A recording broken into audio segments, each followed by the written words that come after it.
¿Qué ocurrió durante el acto de este 14 de mayo? Este 14 de mayo se celebran 70 años de la fundación del Estado de Israel. En conmemoración, Estados Unidos inauguró su embajada en una sede temporal en Jerusalén, mientras se encuentra un edificio adecuado.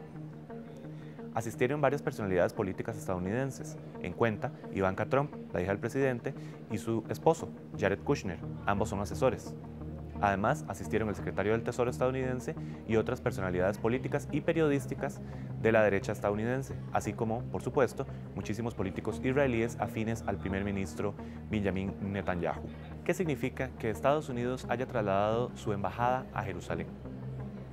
Estados Unidos trasladó este 14 de mayo su embajada a la ciudad de Jerusalén, un acercamiento que habían intentado políticos de derecha estadounidense y de la derecha israelí por muchos años, pero que no se había concretado.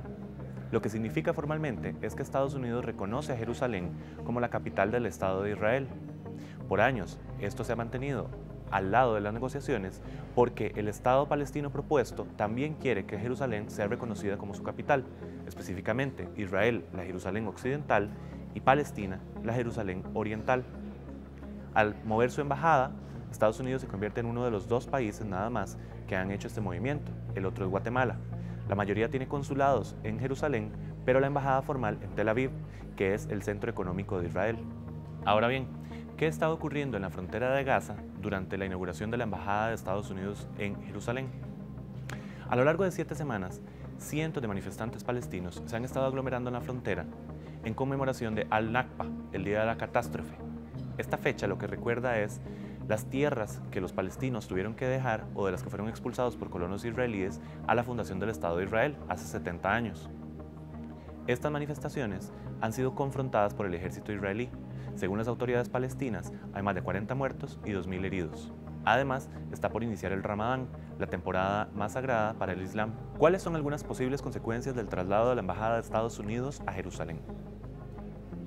Jerusalén está dividida en dos: Jerusalén occidental, capital del Estado de Israel, y Jerusalén oriental, que disputa Palestina como su capital.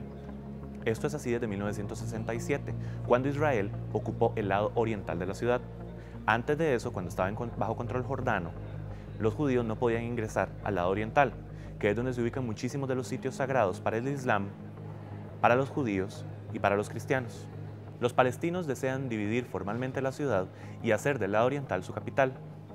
Muchos políticos israelíes afines al primer ministro Netanyahu se niegan a esto, porque consideran que Jerusalén debería ser solo una ciudad unificada bajo control israelí.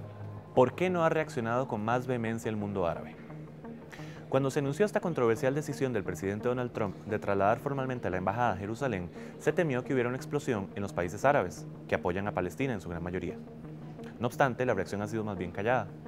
Muchos politólogos y analistas internacionales consideran que esto se debe principalmente a dos factores: a que ha habido un acercamiento de Israel a otros estados circundantes árabes, pero también a que muchos de los estados más fuertes han estado involucrados en sus propias crisis y no tienen la energía o las baterías para poder apoyar abiertamente a Palestina en esta situación. Ese es el caso, por ejemplo, de Egipto, de Turquía o de Jordania. El traslado de la embajada a Jerusalén y el reconocimiento de Jerusalén como capital de Israel significa para muchos políticos árabes y sobre todo los palestinos que Estados Unidos ya no va a fungir como un negociador neutral en la mesa para alcanzar la paz entre Israel y Palestina. Al retirarse Estados Unidos de esta figura, como insisten muchos políticos palestinos, lo que ocurre es que queda un vacío, es decir, un vacío de un mediador que logre conectar las demandas del lado palestino y del lado israelí, y no hay ningún país en este momento que parezca dispuesto o preparado para asumir ese rol de mediador en el diálogo por la paz. En resumen, Estados Unidos traslada su embajada a Jerusalén. Con esto, para muchos políticos palestinos, deja de fungir como el árbitro en la negociación por el proceso de paz entre Israel y Palestina. Para muchos políticos árabes también. Ahora bien, ¿cuáles posibles implicaciones puede tener para la política internacional?